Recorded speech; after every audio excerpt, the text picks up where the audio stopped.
नमस्ते। अच्छा, कार्य, ऊर्जा, शक्ति, ये कुछ ऐसे शब्द हैं जिन्हें हम अपनी रोजमर्रा की जिंदगी में खूब इस्तेमाल करते हैं। पर क्या इनका असली मतलब वही है जो हम समझते हैं, या फिर विज्ञान की दुनिया में इनकी कोई और ही कहानी है? चलिए, आज इसी दिलचस्प पहेली को सुलझाते हैं। तो सबसे पहले बात करते हैं काम की। हम सब अक्सर कहते हैं, ऑफ, आज तो बहुत काम कर लिया। लेकिन क्या विज्ञान की नज़र में वो सच में काम था? चलिए पता लगाते हैं। मान लीजिए कमली अपने इम्तिहान के लिए घंटों से पढ़ाई कर रही है। किताबें पढ़ रही है, नोट्स बना रही है, सोच रही है। दिमागी मेहनत तो भाई बहुत जबरदस्त हो रही है ना? लेकिन विज्ञान की भाषा में क्या ये सच में काम है? सोचने वाली बात है। या फिर जरा इस सीन को देखिए। एक इंसान पूरी ताकत से, पूरी जान लगाकर एक बड़ी सी चट्टान को धकेलने की कोशिश कर रहा है। पसीने से लथपथ हो गया है, थककर चूर हो गया है। लेकिन चट्टान, वो तो अपनी जगह से 1 इंच भी नहीं हिली। तो क्या इसने कोई काम किया? तो यहीं पर सारा खेल है। हमारी आम बोलचाल की भाषा में तो ये दोनों ही काम हैं और काफी मेहनत वाले काम हैं। लेकिन विज्ञान कहता है नहीं, इन दोनों ही मामलों में कोई कार्य नहीं हुआ, क्योंकि विज्ञान की परिभाषा भाई बहुत ही सटीक और स्पेसिफिक है। तो फिर सवाल ये उठता है कि विज्ञान की नज़र में आखिर कार्य है क्या? देखिए, इसकी कहानी सिर्फ 2 चीज़ों के इर्द गिर्द घूमती है, बल और विस्थापन। यहाँ पर ये फर्क बिल्कुल साफ हो जाता है। आम जिंदगी में कोई भी मेहनत काम है, लेकिन साइंस कहता है नहीं, काम तभी माना जाएगा जब आप किसी चीज पर बल लगाएं, मतलब जोर लगाएं, और उस जोर की वजह से वो चीज अपनी जगह से हिले।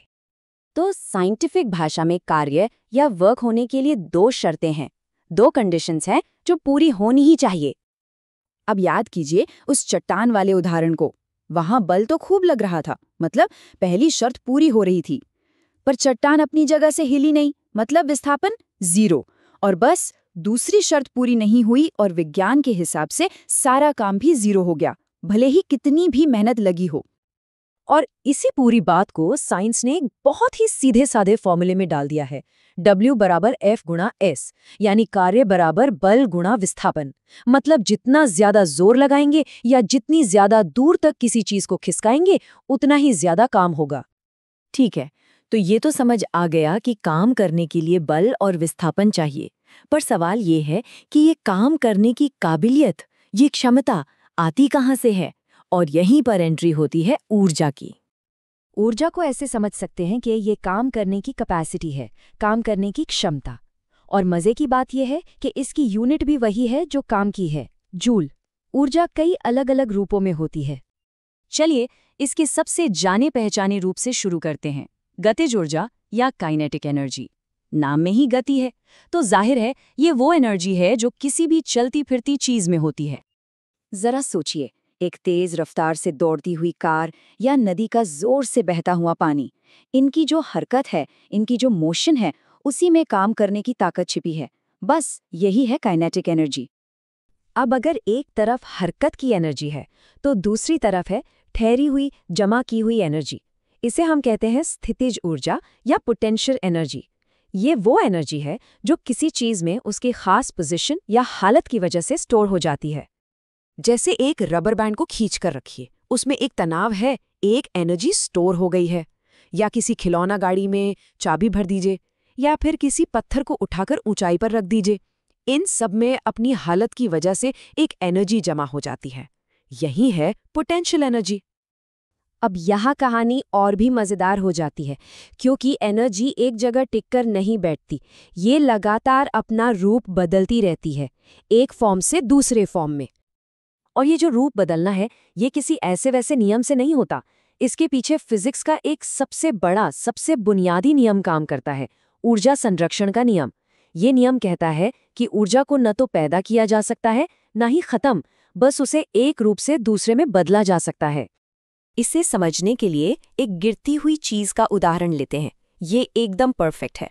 जब वो चीज एकदम ऊपर है, रुकी हुई, तो उसमें ऊंचाई की वजह से सारी की सारी पोटेंशियल एनर्जी भरी हुई है, और काइनेटिक एनर्जी बिल्कुल 0। अब जैसे ही वो गिरना शुरू करती है, उसकी ऊंचाई कम होती है, तो पोटेंशियल एनर्जी घटने लगती है और रफ्तार बढ़ने लगती है, तो काइनेटिक एनर्जी बढ़ने लगती है और जमीन से टकराने से ठीक एक पल पहले लगभग सारी पोटेंशियल एनर्जी काइनेटिक एनर्जी में बदल चुकी होती है। लेकिन किसी भी पॉइंट पर टोटल एनर्जी हमेशा उतनी ही रहती है। कमाल है ना? चलिए अब आते हैं हमारी कहानी के तीसरे और आखिरी किरदार पर, शक्ति यानी कि पावर। पावर का लेना देना इस बात से नहीं है कि कितना काम हुआ, बल्कि इस बात से है कि वो काम कितनी तेजी से हुआ। शक्ति असल में काम करने की रफ्तार को नापती है। मतलब अगर एक ही काम को कोई कम समय में कर दे तो हम कहेंगे कि उसकी शक्ति ज्यादा है। ये उदाहरण इस बात को एकदम साफ कर देता है। यहाँ दोनों लड़कियां 8 मीटर की ऊंचाई तक रस्सी चढ़ रही हैं। मतलब काम तो दोनों ने बराबर किया, लेकिन लड़की ए ने ये काम सिर्फ 20 सेकंड में कर दिया, जबकि लड़की बी को लगे 50 सेकंड।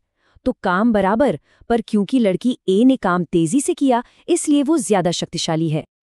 तो अब जब इन कॉन्सेप्ट्स को जान लिया है तो अपने आसपास की दुनिया को एक नई नज़र से देखने की कोशिश कीजिए। एक कार के चलने से लेकर एक बल्ब के जलने तक हर जगह कार्य, ऊर्जा और शक्ति का ये दिलचस्प खेल चल रहा है। अब इस वैज्ञानिक नज़रिए से देखने पर क्या कुछ नया और हैरान करने वाला दिखाई देता है?